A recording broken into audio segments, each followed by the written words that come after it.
सांगलीतील शिवशंभो चौक येथे तरुणांच्या टोळक्याने चांगली दहशत माजवली। एका व्यावसायिकाच्या दुकानात घुसून त्याला धंदा करायचा आहे की नाही असं म्हणत 20,000च्या लाचेची मागणी करत त्याला आणि त्याच्या कामगाराला बेदम मारहाण करत नुकसान केल्याचा प्रकार उघडकीस आलाय।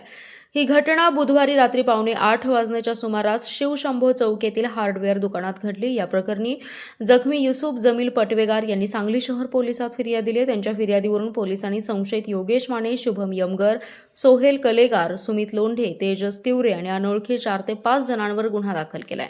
जखमी युसुफ पटवेगार हे आपल्या कुटुंबियांसह शहरातील कुपवाड रोडवर असलेल्या बालाजीनगर परिसरात राहतात। त्यांच्या शहरातील बायपास मार्गावरील शिवशंभो चौक येथे हार्डवेअरचं दुकान आहे। बुधवारी रात्री 7:15 वाजण्याच्या सुमारास पटवेगार हे दुकानामध्ये काम करत होते। यावेळी संशयित 7 ते 8 जण त्यांच्या दुकानात घुसले।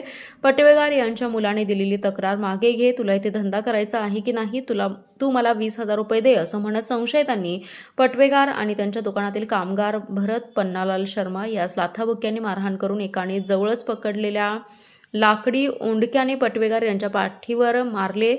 तसेच दुकानातील असलेल्या साहित्याने मारहाण करत असताना पटवेगार खाली पडले। यावेळी त्यांच्या खिशातील असलेले कामाचे 40 ते 50,000 रुपये रोख रक्कम आणि पाकिटातील Aadhaar card, PAN card, driving licence, credit card हे कागदपत्र पडलं। यानंतर संशयितांनी दमबाजी करून तिथून पळ काढला। घडलेल्या या प्रकारानंतर पटवेगार यांनी सांगली शहर पोलिसात फिर्याद दिली। त्यांच्या फिर्यादीवरून पोलिसांनी संशयित 5 ते 7 जणांविरोधात गुन्हा दाखल केलाय।